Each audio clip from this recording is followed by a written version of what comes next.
Dans la paracha de cette semaine, Nitzavim Vayelech, il y a une mitzvah très importante, la mitzvah positive, pour chaque juif, d'écrire un livre de Torah.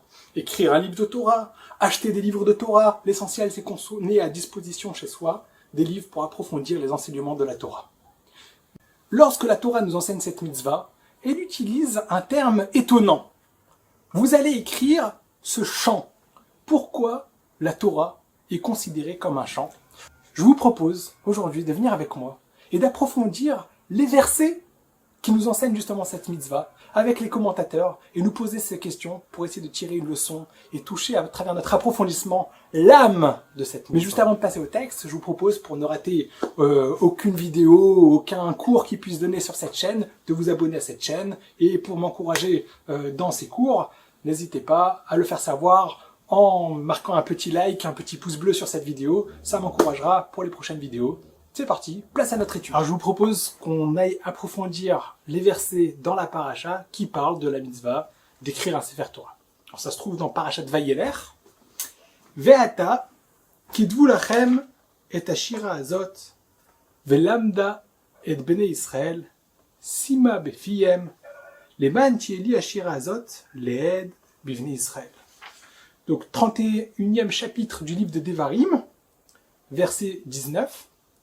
Et maintenant, écrivez pour vous ce chant-là, vous allez l'enseigner aux enfants d'Israël, vous allez le placer dans leur bouche, pour que soit pour moi ce chant-là comme un témoignage pour les enfants d'Israël. Donc voilà le verset où on apprend la mitzvah, le commandement d'écrire un Sefer Torah. D'ailleurs, Maïmonide, le Rambam, quand il va codifier donc la Torah, à propos des lois de l'écriture d'un Sefer Torah, 7e chapitre des lois d'écriture d'un Sefer Torah, livre de Torah, des tfilines, des phylactères et mezuzot, donc les parchemins qu'on met à la porte de la maison, 7e chapitre, il écrit justement ce commandement d'écrire un Sefer Torah. Lisons, 7e chapitre, des lois de Tefillin, Mezouza et Sefer Torah, Halacha 1. Je vous lis. Mitzvah tassé alcool ish veish. Mais Israël, c'est un commandement positif pour tout homme du peuple juif. Lirtov Sefer Torah leatzmo, d'écrire pour lui un livre de Torah, chez Neymar, comme il est écrit dans le verset, donc c'est le verset qu'on vient de lire, Ve'ata kidvu lachem et ashira azot, et maintenant vous allez écrire pour vous ce chant-là. Alors, juste avant de continuer dans les mots de Maïmonide, c'est très intéressant que la Torah n'a pas voulu dire « écrivez cette Torah ». C'est pas ce qu'il y a marqué dans le verset. C'est pas écrit, vous allez écrire maintenant la Torah. Non. Curieusement, la Torah utilisait un langage un peu particulier. Vous allez écrire ce chant-là. Pourquoi la Torah a écrit ce chant-là? Alors Maïmonide va répondre très simplement. C'est très simple. Pourquoi c'est écrit ce chant-là? On lit la suite de la halacha de Maïmonide dans le Mishneh Torah. Pourquoi c'est écrit, vous allez écrire ce chant-là? Alors il dit comme ça, Kelomar, c'est-à-dire, Kidvu et ta Torah, vous allez écrire une Torah, chez Yesh Bashira, qui contient à l'intérieur de cette Torah le chant. De quel chant il s'agit d'après Maïmonide? C'est le chant qui suit, c'est-à-dire qu'on est Parashat Vayelech. La paracha qui suit, donc le sujet qui va suivre juste après, c'est effectivement un chant. C'est ce qu'on appelle Shirat HaAzinu, le chant de la paracha de Azinu. C'est juste après, d'ailleurs, dans le Sefer Torah. Si quelqu'un monte à la Torah, ou qui lit à la Torah, ou qui veut regarder tout simplement comment c'est écrit dans la Torah, c'est écrit un petit peu particulièrement, différemment que le reste de la Torah. La paracha de Azinu, c'est sous forme comme un poème. C'est-à-dire ces deux colonnes qui se regardent l'une en face de l'autre avec des rimes, etc. C'est une jolie chanson, de manière très, c'est très poétique, avec des mots très compliqués, la paracha de Azinu. C'est ça la paracha de Azinu. Donc Maïmonide nous dit, pourquoi la Torah, elle s'appelle, vous allez écrire maintenant un chant, parce que justement, à l'intérieur de cette Torah, il y a un chant. C'est quand même assez bizarre. C'est-à-dire qu'on doit écrire un livre de Torah. Pourquoi? Parce que dans le livre de Torah, il y a un passage qui s'appelle le chant de Azinu, qui s'appelle un chant, donc la Torah nous dit tu écriras ce chant. Écris une Torah, pourquoi tu as besoin d'écrire ce chant? Maïmonide nous explique, parce qu'en réalité, ce qu'il fallait écrire, c'était pas vraiment toute la Torah, c'était juste le passage de Hasidou. Alors, on n'a qu'à écrire juste le passage d'Hasidou. Non, le problème c'est qu'il y a un interdit, comme ça nous dit le Rambam, Maïmonide, il y a un interdit qui se trouve dans le traité Gittin du Talmud, c'est l'interdit d'écrire des passages de Torah tout seul. Alors, de quoi il s'agit? Dans le traité Gittin, page 60, d'Av Samer, chapitre Aniskin, on nous explique là-bas qu'on n'a pas le droit d'écrire des passages seuls dans la Torah. C'est-à-dire qu'il faut écrire toute la Torah. Alors comme il fallait écrire que la paracha de Hazinou, et qu'on n'a pas le droit d'écrire que la paracha de Hazinou, et ben c'est pour ça qu'on doit écrire tout le Sefer Torah, comme ça à l'intérieur, il y aura le passage de Hazinou. Alors de quoi on parle là-bas dans le traité Niskin? C'est la question, la Gemara demande, est-ce qu'on a le droit d'écrire qu'une paracha sur un parchemin, d'accord? Juste une paracha de la Torah, comme par exemple, vous voudrez écrire que Parashat Lech Lecha, on écrirait que Parashat Lech Lecha. Comme ça, les élèves, à l'école, qui veulent apprendre la Torah, on leur donne que ce passage-là, ils n'ont pas besoin de prendre tout un Sefer Torah pour aller dans le cartable, hop, on met dans le cartable le Sefer Torah pour aller apprendre, puisqu'ils veulent apprendre juste Parashat Lech Lecha, ils n'ont pas besoin de se trimballer avec tout le cartable, non, on leur met que quoi? Que le passage de Parashat Lech Lecha.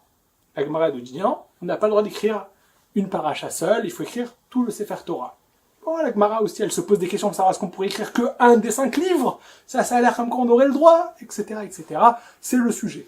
Donc Maïmonide nous dit, on aurait dû écrire en fait que la paracha de Hazinou, mais comme on peut pas écrire que la paracha de Hazinou parce que c'est interdit, on n'écrit pas des parachiotes Megillot, comme c'est expliqué dans le traité Gittin du Talmud. Donc c'est pourquoi on a besoin d'écrire tout un Sefer Torah. Voilà comment Maïmonide tranche et qui nous explique pourquoi la mitzvah d'écrire un Sefer Torah s'appelle « Écrivez ce chant-là ». Bon, j'imagine que vous, derrière votre écran, vous écoutez ce cours-là et vous explosez. Comment? Mais Maïmonide, tu nous prends pour qui? Comment tu peux nous dire qu'on n'a pas le droit d'écrire des parachiotes seuls? Et à part ça, comment tu veux nous dire que cette mitzvah d'écrire le Sefer Torah, un livre de Torah, un parchemin avec la Torah, c'est en réalité que la mitzvah de Hazinou. Mais il y a tellement de preuves qui vont à l'encontre de ça. Pourquoi Maïmonide, tu nous dis ça?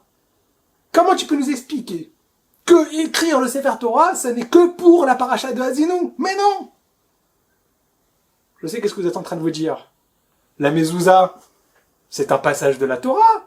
On nous a dit qu'il fallait mettre une mezouza à la porte. Eh ben, on n'a pas accroché la Torah entière à la porte de la maison. Plein de commentateurs vont demander sur Maïmonide, pourquoi tu nous dis ça? C'est évident que quand on met une mezouza à la porte de la maison, on met que le petit passage de la mezouza. Alors pourquoi on n'aurait pas le droit d'écrire que la paracha de Hazinou? On pourrait écrire que paracha de Hazinou, le chant de Hazinou, et on n'aurait pas besoin d'écrire toute la Torah. Alors pourquoi d'après Maïmonide on en est arrivé à écrire toute la Torah? Ça va pas. On a d'autres exemples comme ça, de choses où on a écrit que le passage même et qu'on n'a pas écrit toute la Torah alors qu'on devait écrire qu'un passage. Dans les téphilines, les phylactères, on met 4 parchemins, d'accord? C'est le passage du schéma, etc. Il y a 4 passages. On nous a pas demandé de nous mettre sur la tête, un Sefer Torah. Pourquoi? Parce on devrait écrire que ce passage-là du schéma, etc. Mais comme on n'a pas le droit d'écrire que ce passage, il faut écrire toute la Torah, hop, chacun y met sur sa tête un Sefer Torah. Non, c'est pas ça ce qu'on nous a demandé. On écrit que le passage du schéma, les 4 parchemins qu'on met dans les phylactères. Et il y a d'autres exemples. Le passage de la sota, une femme qui est soupçonnée d'avoir trompé son mari, eh ben, on devait écrire un passage de la Torah qui s'appelle le passage de la sota, qu'on diluait dans de l'eau, on lui faisait boire, etc., etc., c'est pas le sujet. Mais on voit qu'il y a des passages comme ça dans la Torah. On nous a autorisé à écrire qu'un passage. Maïmonide, Rambam, on comprend plus! Tu nous dis qu'on n'a pas le droit d'écrire qu'un passage. On a plein d'exemples où on n'a écrit qu'un passage. Et c'est pas fini. Maïmonide a voulu nous dire que quand on parle de la Shira, le chant, etc., c'était que la paracha de Hazinou. Or, il y a un passage dans la Gemara, dans le Talmud, au traité Nedarim, qui nous explique ce verset-là, Va'ata kitvu lachem et Shira azot, maintenant vous allez écrire pour vous ce chant-là, comme preuve que toute la Torah, etc., etc. On va expliquer de quoi il s'agit. Quand on parle dans le traité Nedarim. Le traité Nedarim, là-bas, à la page Lamet Tret, 38, elle nous dit quoi? elle pose la question de savoir, est-ce que la Torah, quand elle a été donnée à Moïse, à Moshe, est-ce qu'elle lui était réservée, et lui, par sa bonté, il nous l'a donnée en cadeau, c'est-à-dire c'était que pour Moshe, et Moshe, en fait, il en faisait ce qu'il voulait. Pourquoi? Parce que c'est écrit, Hachem a dit à Moshe, pour les secondes tables, alors, dans un premier temps, Dieu a donné les premières tables à Moshe, c'était pour tout le peuple juif. Comme tout le monde sait, il les a brisées. Et Hachem lui a dit, bah, si c'est comme ça, tu vas te reforger, tu vas sculpter de nouvelles tables, c'est écrit Psol Lecha, tu vas sculpter pour toi. Donc pour toi, on dirait comme si que Moshe, il devrait quoi? Écrire des tables qui vont lui appartenir rien que pour lui. Alors qu'est-ce que ça voudrait dire? C'est-à-dire qu'il y aurait que lui qui aurait l'autorisation d'étudier la Torah. Et la Gemara voudrait dire que, finalement, par sa bonté, Moshe n'a pas voulu la garder que pour lui, et il l'a donnée en cadeau. Il l'a quand même enseigné aux Béné Israël, aux enfants d'Israël, et donc c'est grâce à ça que nous, on a pu faire les mitzvot, étudier la Torah, approfondir, recevoir les enseignements de la Torah, par la bonté de Moshe. Sur ça, la Gemara pose une question, elle me dit, mais non, regarde, c'est écrit, Ve'ata, kitvu lachem et ashira azot, que c'est écrit, tu écriras ce chant-là et tu le donneras au peuple juif. De là, on apprend que toute la Torah entière a été donnée pour les enfants d'Israël, et pas que pour Moshe. Donc on contredit ce qu'on a voulu dire dans l'hypothèse, dans un premier temps, à propos de Moshe, que Moshe aurait pris la Torah que pour lui, que c'était que pour lui, et que par sa bonté, il l'a donnée aux enfants d'Israël. Donc là, on voit quoi? Que la Torah, que quand c'est écrit, tu écriras ce chant-là au Béné Israël, on parle de quoi? On parle de toute la Torah. Eh Maïmonide, qu'est-ce que tu fais de ce verset? De cette explication du Talmud? Tu le connais pas? Bien évidemment que tu connais. Donc tous les commentateurs demandent sur Maïmonide comment ça se fait qu'il a fait abstraction de ce passage dans le Talmud. Et donc a priori, quand on parle de Ve'ata, kitvu lachem et ashira azot, vous allez écrire ce chant-là, on parle de quoi? On parle de toute la Torah, et pas que de la paracha de Hazinu. À ce moment-là, on se pose la question. Et ça, on va essayer d'en tirer un enseignement. Notre question principale dans cette étude, pourquoi la Torah est donc appelée un chant? Donc on a rejeté, d'une certaine manière, enfin il va falloir trouver des réponses, qu'on ne fera pas dans ce format-là, mais il y a des réponses pour Maïmonide, pourquoi lui considère que c'est que Hazinu, à part l'explication de Maïmonide qu'avec nos questions, on a un petit peu mis de côté, on a besoin de comprendre pourquoi l'obligation d'écrire un Sefer Torah, ça s'appelle écrire une shira, un chant. Qu'est-ce qui fait dans la Torah qu'elle a un caractère d'un chant?